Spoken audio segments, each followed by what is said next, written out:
Pope Francis is shedding tears over the Third Secret of Fatima and the profound new revelations that have recently come to light. As he prepares to visit Fatima, Portugal, to commemorate the centennial of the mysterious apparition to 3 village children, the world watches in eager anticipation. These children believe that the apparition was the Virgin Mary, the mother of Jesus. For decades, the elusive Third Secret of Fatima has captured the imaginations of millions around the globe. Now, in a groundbreaking revelation, Pope Francis himself is stepping forward to unveil the long-awaited truth behind this intricate prophecy. What exactly does the Pope have to reveal? What profound insights are contained within the Third Secret of Fatima that led the Church to keep it hidden for so long? And most importantly, do the revelations within the Third Secret provide guidance or warnings for the future of humanity? The Third Secret of Fatima stands as one of the most fascinating prophecies associated with the Catholic Church. For decades, speculation about its contents has fueled curiosity and debate among believers and skeptics alike. But what mysteries lie within its words? The 3 Secrets of Fatima comprise an extraordinary series of visions and prophecies shared by 3 young Portuguese shepherds, Lucia Santos and her cousins, Jacinta and Francisco Marto.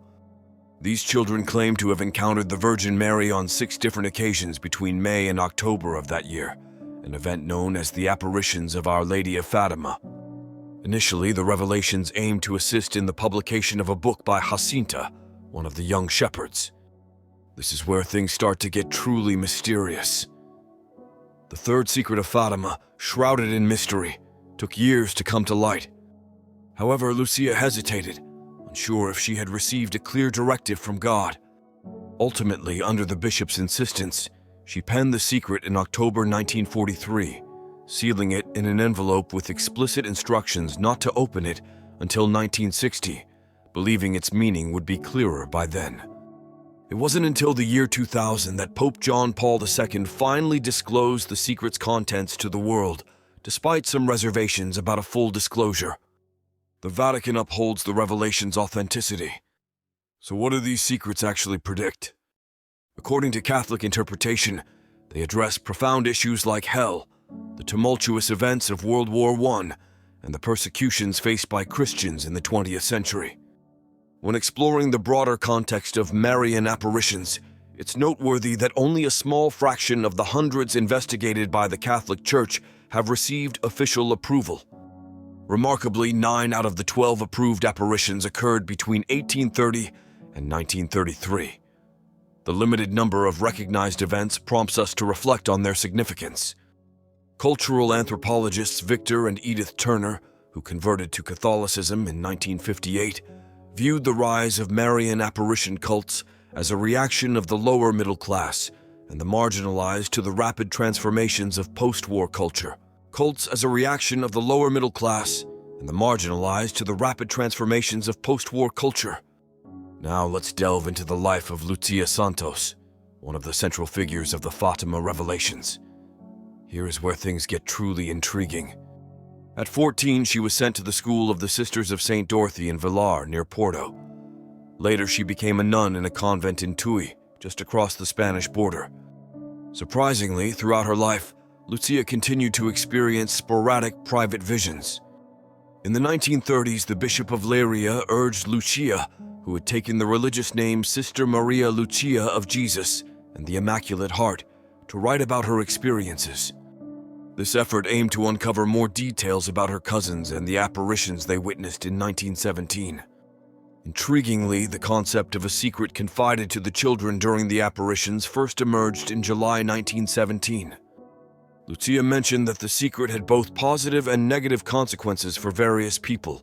However, it wasn't until her 3rd memoirs, written in 1941, that Lucia finally disclosed the truth about the secret, following a pattern similar to that of the French visionary Mélanie Calvat, who revealed the secrets of the apparition of Our Lady of La Salette almost 2 decades later. Lucia disclosed that the secrets comprised 3 parts. The first 2 were revealed in 1941, and the 3rd part was written on January 3, 1944. In the mid-1940s, Sister Lucia fell gravely ill while living with her fellow sisters in Tui, Spain. Fearing she might die before revealing the remainder of the secret, The Bishop of Leiria urgently pressed her to write it down. In obedience and through the agony of her illness, Sister Lucia painstakingly transcribed the third secret on a single page, sealing its contents. In his theological commentary, The Message of Fatima, Cardinal Ratzinger acknowledged the speculations and controversies that had surrounded the third secret for many years. He noted that the content of the carefully guarded envelope might not meet everyone's expectations. He explained that a thorough examination of the third secret might not solve significant mysteries or predict future events. Instead, it presents the Church of the Martyrs of the past century through symbolic language that is difficult to interpret. Examining the revelations of Fatima compels us to ponder what intentions lie behind a communication from the Mother of our Lord to Christianity and humanity during a time of great turmoil. But do these teachings apply to the issues we face today? Or are they merely ideas from the minds of children raised in an intensely religious environment influenced by the people of their time? In what sense is this vision significant, and how should we interpret it? Now let's focus on what happened and what the three young shepherds witnessed in Fatima, Portugal in 1917. And here is where the story takes a truly astonishing turn. In obedience to God's command through the Bishop of Leiria and the Virgin Mary, Lucia recounted the vision she and her cousins had. She described seeing an angel with a sword of fire in its left hand, emitting flames that seemed ready to engulf the world. However, these flames were extinguished by the radiant splendor emanating from the Virgin's right hand. The angel, pointing to the earth with its right hand, cried out 3 times, "Penance! Penance! Penance!" This was a call to penance and spiritual awakening. Then Lucia described a scene where bishops, priests, monks, and nuns ascended a steep mountain, culminating in a large cross made of rough logs that resembled tree trunks. But before reaching the sacred summit, the vision took a distressing turn. The Holy Father, representing the Pope, passed through a ruined city, marked by destruction and trembling with fear. His journey was characterized by pain and mourning as he prayed for the souls of the deceased scattered along his path. Upon reaching the top of the mountain, he knelt before the large cross.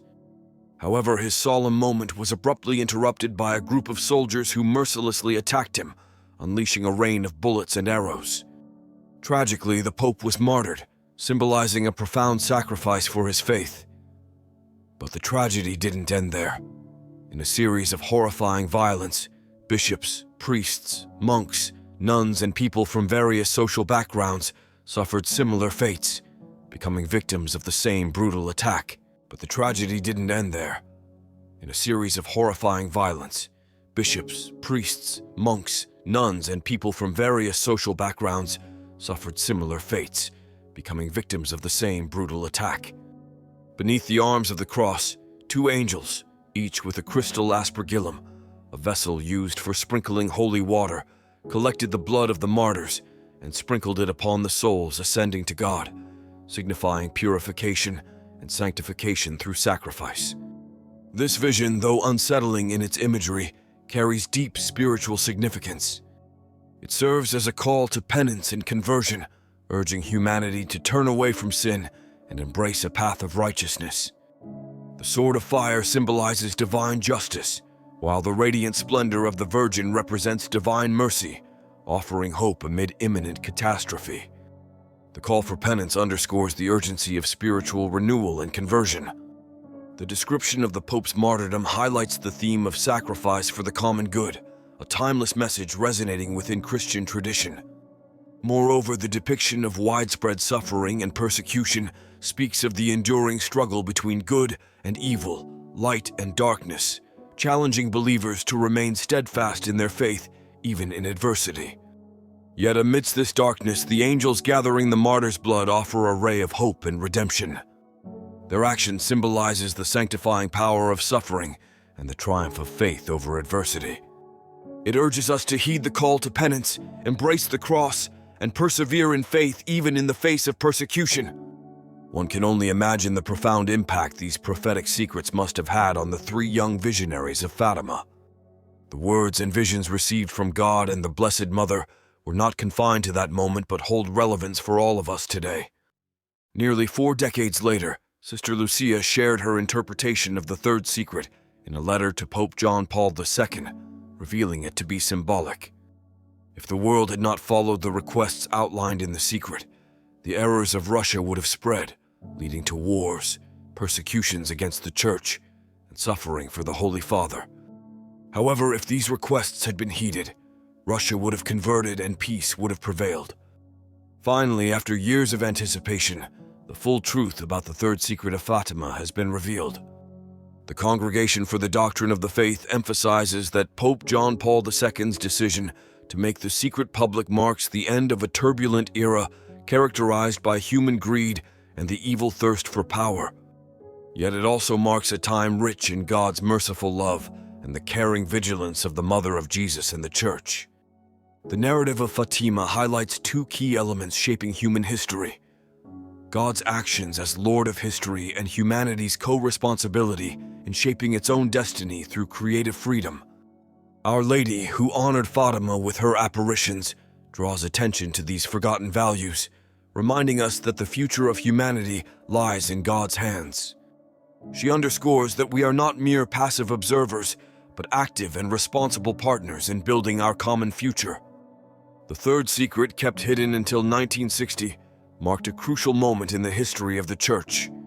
Sister Lucia, entrusted with the secret, faced resistance in revealing it but ensured it was placed in the secret archives of the Holy Office.